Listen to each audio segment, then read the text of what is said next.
Almost ಎಲ್ಲರೂ ಜೊತೆಯಲ್ಲಿ experience ಅಂದರೆ ನಾನು ಬಂದಾಗ ಆಲ್ಮೋಸ್ಟ್ ಸುಮಾರು 2017 ಬ್ಯಾಚ್ ಬಂದವರು ಹೊಸ ಡ್ರೈವರ್ ಕಂಡಕ್ಟರ್ ಇದ್ದರು. ನಾನು ಆಗ ಫಸ್ಟ್ ಡಿಪೋ ಮ್ಯಾನೇಜರ್ 2018ರಲ್ಲಿ. ಆಗ ಸ್ಟಾರ್ಟಿಂಗ್ 1 ವರ್ಷ 2 ವರ್ಷ ಅಂತೂ ಭಾಳ ಹುಮ್ಮಸ್ಸಲ್ಲಿದ್ದೆ. ನಾನು ಭಾಳ ಹೇಳಬೇಕು ಅಂತಂದರೆ ಈಗೆಲ್ಲ ಏನು ಹೇಳ್ತಾ ಇದ್ದೀರಿ ಅಂತ ಏನು ಸ್ಮೂತಾಗಿ ಇರಲಿಲ್ಲ. ಹಿಂಗೂ ನಾನು ಮಾತಾಡಿದ್ದೀನಿ, ನಡೆದಿದ್ದಾವೆ, ಒಳ್ಳೆಯದು ಕೆಟ್ಟದ್ದು ಎಲ್ಲ ಜೊತೆಲೇ ಆಗಿದ್ದಾವೆ. ಆದರೆ ಕೆಟ್ಟದ್ದೆಲ್ಲ ಮರೆತು ಒಳ್ಳೆಯದನ್ನು ಮಾತ್ರ ತಗೊಂಡು ಹೋಗೋದು ಒಂದು. ನಾನು ನನ್ನ ಅನುಭವದಲ್ಲಿ ಈಗ ಒಂದು ಸಮಸ್ಯೆನ ಆ ರೀತಿ ನೋಡೋದು ಇದೆ, ಈ ರೀತಿ ನೋಡೋದು ಇದೆ. ಆ ರೀತಿ ನೋಡೋದ್ರಿಂದ ಏನು ಪ್ರಾಬ್ಲಮ್ ಅನ್ನೋದು ಅರ್ಥ ಆಗಿದೆ ನನಗೆ.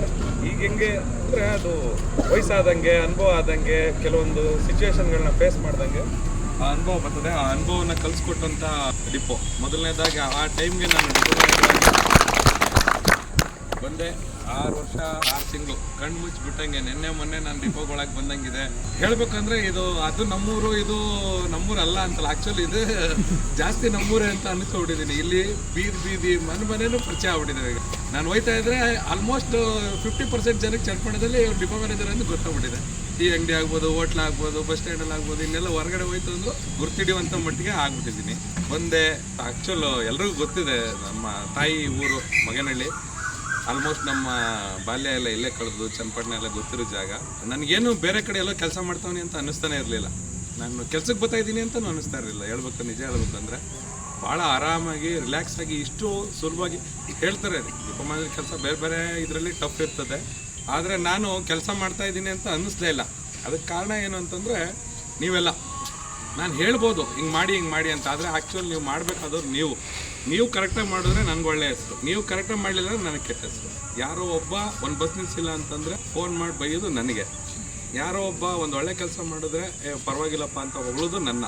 ಈಗ ಏನು ಹೇಳ್ತಾರೆ, ಇಡೀ ಡಿವಿಷನಲ್ಲಿ ಡಿಪೋ ಚನ್ನಪಟ್ಟಣ ಲಾಭ ಮಾಡ್ತಾರೆ, ಒಂದೇ ಡಿಪೋ ಚನ್ನಪಟ್ಟಣ, ರೆವಿನ್ಯೂ ಚೆನ್ನಾಗಿರೋ depot Channapatna, number 1 depot Channapatna ಅಂತ. ಅದಕ್ಕೇನು ನಾನೇನು ಮಾಡೋದೇನಿಲ್ಲ. ನಾನು ಬೆಳಗ್ಗೆ ಬಂದು ಚೇರಲ್ಲಿ ಕೂತ್ಕೊಳ್ಬಿಟ್ರೆ ಗಾಡಿ ಓಡಿಸೋರು ನೀವು, ಗಾಡಿ ರಿಪೇರಿ ಮಾಡೋರು ನೀವು, ದುಡ್ಡು ತಗೊಬಂದು ಕಟ್ಟೋರು ನೀವು. ಎಲ್ಲದು ನಿಮ್ಮದೇ ಕೆಲಸ. ನಿಮ್ಮ ಕೆಲಸದಿಂದ ನನಗೆ ಹೆಸರು ಬಂತಷ್ಟೇ. ನೀವು ಒಳ್ಳೆ ಕೆಲಸ ಮಾಡಿದ್ರೆ ನನಗೆ ಒಳ್ಳೆ, ನಾನೇನೋ ಮಾಡಿಬಿಟ್ಟೆ ಅಂತಲ್ಲ. ನಾನು ಯಾವ್ದಾದ್ರು ಒಂಚೂರು ತಪ್ಪು ಮಾಡಿದವ್ರನ್ನ ಇದು ತಪ್ಪಪ್ಪ ಹಿಂಗೆ ಮಾಡಬೇಡ ಅಂತ ಹೇಳ್ಬೋದು ಅಷ್ಟೇ, ಆಯಿತಾ. ಆಲ್ಮೋಸ್ಟ್ 90% 95% ಅದು ತಪ್ಪಾಗದಂಗೆ ಒಂದು ಸರಿ ಹೇಳೋದನ್ನು, ಒಂದು ಸರಿ ಮಾಡೋದನ್ನು ನೀವು ಮಾಡ್ಕೊಂಡು ಹೋಗಿದ್ದೀರಿ. ನೀವು ಮಾಡ್ಕೊಂಡು ಹೋಗಿರೋದ್ರಿಂದ ನಮ್ಗೆ ಹೆಸರು ಬಂತು. ಈ 6.5 ವರ್ಷ ನನಗೆ ಕಣ್ಣು ಮುಚ್ಚಿ ಬಿಟ್ಟಂಗೆ ಕಳೆದೋಯ್ತು. ನಾನು ನಿಜವಾಗ್ಲೂ ಹೇಳ್ತೀನಿ, ನನ್ನ ಕನಸಲ್ಲೂ ಯಾವತ್ತೂ ನಾನು ಚನ್ನಪಟ್ಟಣ ಡಿಪೋಯಿಂದ ಟ್ರಾನ್ಸ್ಫರ್ ಆಗ್ತೀನಿ ಆಗಬೇಕು ಅಂತಲೂ ಅಂದ್ಕೊಂಡಿರಲಿಲ್ಲ. ಅಂದರೆ ಆ ಮನಸ್ಥಿತಿ ಹೆಂಗಿರ್ತದೆ ಟ್ರಾನ್ಸ್ಫರ್ ಆದರೆ ಅನ್ನೋದು. ಅವಾಗಿಂದ ಆಚೆಗೆ ನಾನು ಟ್ರಾನ್ಸ್ಫರ್ ಬಗ್ಗೆ ಯೋಚನೆ ಮಾಡೋಕ್ಕೆ ಶುರು ಮಾಡಿದೆ. ಹೌದು, ಲಾಂಗ್ ಸ್ಟ್ಯಾಂಡಿಂಗ್ ಆಯಿತು, 6 ವರ್ಷ ಆಯಿತು, ಒಂದೇ ಕಡೆ ಕೆಲಸ ಮಾಡಿದ್ದೀನಿ. ಮ್ಯಾನೇಜ್ಮೆಂಟ್ ನಾನು MD ಹತ್ರ ಹೋದಾಗಲೂ ಅದೇ ಹೇಳಿದ್ರು, ಅಲ್ಲಪ್ಪ ನೀನು 6 ವರ್ಷ ಒಂದು ಕಡೆ ಬಿಟ್ಟಿದ್ದೀವಿ, ಇನ್ನೂ ಎಷ್ಟು ವರ್ಷ ನೀನು ಅಲ್ಲೇ ಇರ್ಬೇಕಂತ ಮಾಡಿದ್ಯಾ ಅಂತಂದರು. ಅವ್ರು ಹೇಳೋದು ನಿಜ. 2 ವರ್ಷ 3 ವರ್ಷಕ್ಕೆ ಟ್ರಾನ್ಸ್ಫರ್ಗಳಾಯ್ತವೆ ಅಂತದ್ರಲ್ಲ. 6 ವರ್ಷ ನಾನು ಒಂದೇ ಕಡೆ, ಅದು ಮನೆ ಹತ್ರ ಬಿಟ್ಟಿದ್ದಾರೆ. ಇದಕ್ಕಿಂತ ನಾನು ಮ್ಯಾನೇಜ್ಮೆಂಟ್ ಕೇಳೋದು ತಪ್ಪಾಗುತ್ತೆ. ಅದೇ ಟೈಮ್ಗೆ ಸರ್ದು ಪ್ರಮೋಷನ್ ಆಗಿ ಮದ್ದೂರು ಡಿಪೋ ಖಾಲಿ ಆಯಿತು. ನಂದು ಮದ್ದೂರು ಮನೆ ಇರೋದ್ರಿಂದ ಸ್ವಲ್ಪ ಅನುಕೂಲ ಆಗುತ್ತೆ ಅಂತ ಅವಾಗ ರಿಕ್ವೆಸ್ಟ್ ಕೊಟ್ಟಿದ್ದೆ. ನಾನು ಹಿಂಗೆ ಮದ್ದೂರು ಖಾಲಿ ಇದೆ, 6 ವರ್ಷದಿಂದ ಇಲ್ಲಿ ಚನ್ನಪಟ್ಟಣದಲ್ಲಿ ಕೆಲಸ ಮಾಡ್ತಾಯಿದ್ದೀನಿ, ನನಗೆ ಮದ್ದೂರಿಗೆ ಟ್ರಾನ್ಸ್ಫರ್ ಮಾಡ್ತಾರೆ ಅಂತ ಕೊಟ್ಟಿದ್ದೆ. ಆದರೆ ಬೇರೆ ಪೋಸ್ಟಿಂಗ್ ಆಗೋಯ್ತಲ್ಲಿ.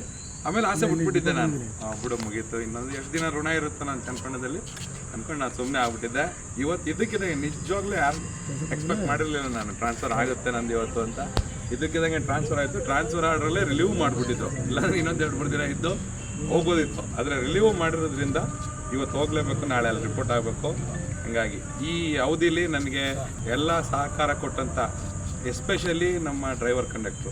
ನನಗೆ ನಿಜ ಹೇಳ್ತೀನಿ, ನನಗೆ ಫಸ್ಟ್ ಸ್ಟಾರ್ಟಿಂಗ್ ಬಂದಾಗ ನಿಮಗೂ ಗೊತ್ತದೆ, ಪ್ರತಿಯೊಂದು ರೂಟ್ದು ಫಾರಮ್ ಫೋನ್ ಹಿಡ್ಕೊಂಡು ಪ್ರತಿಯೊಬ್ಬ ಕಂಡಕ್ಟರ್ ಡ್ರೈವರ್ ಮಾತಾಡ್ಸ್ಕೊಂಡು ಎಲ್ಲೋಯ್ತೀಯಾ, ಎಷ್ಟೊತ್ತಿಗೆ ಹೋಯ್ತೀಯಾ, ಎಲ್ಲಿ ಬರ್ತೀಯಾ, ಹೆಂಗೆ ಬರ್ತೀಯಾ, ಎಲ್ಲಿ ನಿಲ್ಲಿಸ್ತೀಯಾ, ಎಲ್ಲಿ ಮಾಡ್ತೀಯಾ, ಅಲ್ಲಿಂದ ಹಿಡಿದು ಇಲ್ಲಿವರೆಗೆ. ಇವತ್ತು ನನಗೆ ಸುಮ್ಮನೆ ಒಂದು ಶೆಡ್ಯೂಲ್ ನಂಬರ್ ಹೇಳಿದ್ರೆ ಈ ಟೈಮ್ಗೆ ಈ ಬಸ್ಸು ಇಲ್ಲಿರ್ತದೆ, ಈ ಡ್ರೈವರ್ ಇಲ್ಲಿ ಕಂಡಕ್ಟರ್ ಇಲ್ಲಿರ್ತಾನೆ ಅಂತ ತಲೆಗೆ ಬಂದರು. ಆವಾಗ ಸ್ಟಾರ್ಟಿಂಗು ಭಾಳ ಕೆಲಸ ಮಾಡಿದ್ದೀನಿ. ನಾನು ನಿಮಗೂ ಕೆಲಸ ಕೊಟ್ಟಿದ್ದೀನಿ. 2018-19ರಲ್ಲಿ ಒಳ್ಳೆ ಗ್ರೌಂಡ್ ವರ್ಕ್ ಮಾಡಿಕೊಂಡು ಎಲ್ಲ ಪೀಟಿಗೆ ಹಾಕ್ಕೊಂಡಿದ್ವಿ. 2020 ಕರೋನಾ ಬಂದ್ಬಿಡ್ತು. ಕರೋನಾದಲ್ಲಿ ಎಲ್ಲ ಸಮಸ್ಯೆ ಆಯಿತು. ಆ ಕರೋನಾದಲ್ಲಿ ಸ್ವಲ್ಪ ರನ್ ಮಾಡಿದ್ವಿ, ಸ್ಟ್ರೈಕ್ ಆಯಿತು. ಅದೊಂಥರ ನನ್ನ ಮನಸ್ಸಲ್ಲಿ, ನನ್ನ ಜೀವನದಲ್ಲಿ ಯಾವಾಗಲೂ ಒಂಥರ ಅದೊಂದು ಕೈಗಟ್ಟೆ. ಭಾಳ ಜನಕ್ಕೆ ತೊಂದರೆ ಆಯಿತು. ನಿಮಗೆ ಸುಮಾರು ಜನಕ್ಕೆ ಹೇಳಿದ್ದೀನಿ, ಇವತ್ತು ಒಂದು ಸರಿ ಹೇಳ್ತೀನಿ. ಅದು ಅಂದರೆ ಯಾವಾಗಲೂ ನೆನೆಸ್ಕೋಬಾರ್ದು ಅನ್ಕೋತೀನಿ, ಆದರೂ ಇವತ್ತು ನಾನು ಹೇಳ್ಬಿಟ್ಟು ಹೋಗ್ತೀನಿ. ಆಯಿತಾ. ಎಲ್ಲರೂ ಅಂದ್ಕೊಂಡಿರ್ಬೇಕು ನಾನೇನೋ ಮಾಡಿಬಿಟ್ಟೆ ಅಂತ.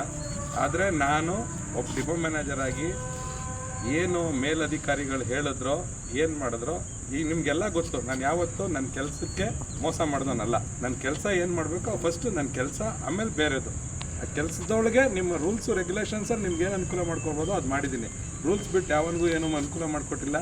ಯಾರಿಗಾದ್ರೂ ಒಬ್ರಿಗೆ ಫೇವರ್ ಮಾಡಿದ್ದೀನಿ ಅಂತಿಲ್ಲ. ಎಲ್ರಿಗೂ ರಜೆ ಕೊಡಬೇಕಾದ್ರಾಗಲಿ, ರೂಟ್ ಕೊಡಬೇಕಾದ್ರಾಗಲಿ, ಬೈಬೇಕಾದ್ರಾಗಲಿ, ಏನಾದರೂ ಇದ್ದರೆ ಮಾತ್ರ ಬೈದಿದ್ದೀನಿ ಅಂತಾರು ಅಂದ್ಕೊಂಡಿದ್ದೀನಿ.